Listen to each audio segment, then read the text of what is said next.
Hello and welcome. My name is Noah. This Halloween, I would like to share my favorite game of all time, Costume Quest.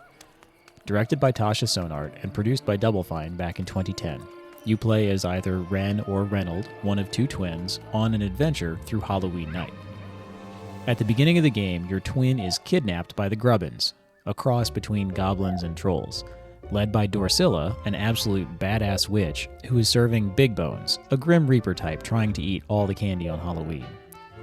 You adventure through your neighborhood, a carnival, and other locations. As you explore, you meet new teammates, trade candy for power-ups, and battle Grubbins in turn-based battles. Your power set is based on the costume you wear when the battle starts. There's a robot, knight, the Statue of Liberty, an astronaut, my favorite, the unicorn, a pumpkin, a vampire, french fries, which is as weird as it sounds, but the game makes it work, a black cat, and a grubbin. Each costume has a set of special abilities. Sometimes they help you traverse the levels, but each one has a set of battle abilities unique to each costume. The robot shoots missiles, the knight defends with their shield, the Statue of Liberty and unicorn both restore health. The former restores little health to all your party, the latter revives fallen team members or fully restores one kid's health. There are so many reasons I love this game. The animation and music are both cute and colorful. There is a lot of personality, and the art direction perfectly captures the flavors of Halloween. The story becomes more epic as you go along, but the humor keeps it light and fun from start to finish. Each character and NPC has silly dialogue, and you get the impression that the team who made this really enjoyed themselves. This is a game which is almost always guaranteed to put me in a good mood. The whimsy is a big reason why, but I also love the mechanics of collecting that go along with this adventure. For the costumes, you find patterns. Each costume has 3 parts which make it up, and those parts are hidden throughout the levels. Sometimes they're in a mysterious coffin presented by a skeletal hand. Other times, you obtain them through side quests for NPCs.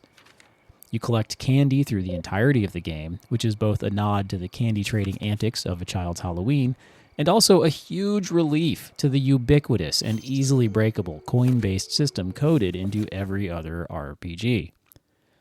The candy can be traded for battle stamps, which augment your party's abilities and are very useful. You can only use so many at a time, but the game gives a lot of space to experiment with combinations. The battles aren't hard, but you can lose. Sometimes a battle stamp gives you the edge you need to win in a tight spot.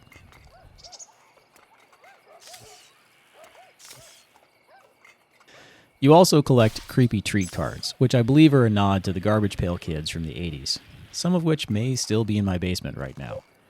The cards don't have an in-game effect, but are still fun to collect.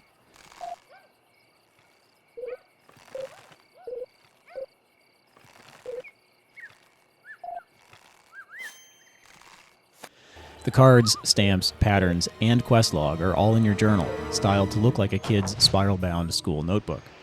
The look of the game is so well thought out. The ambiance and style are consistent and fun everywhere you look.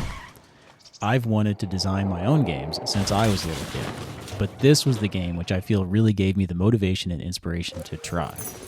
The way it seamlessly blends childhood fun with RPG mechanics, the styled and easy-to-read look of the journal, the feel portrayed by the music are all so engaging. The game is also simple in the best possible way. There's no mechanical bloat, no padding, and no expectation that you need to spend over 100 hours of your life to enjoy this. It's not one of those games with a rough start that gets good later, I swear. This game is good from start to finish. Fall is my favorite season. Halloween will always be one of the greatest holidays ever.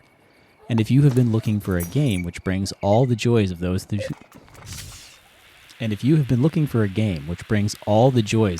things together, this is the one for you.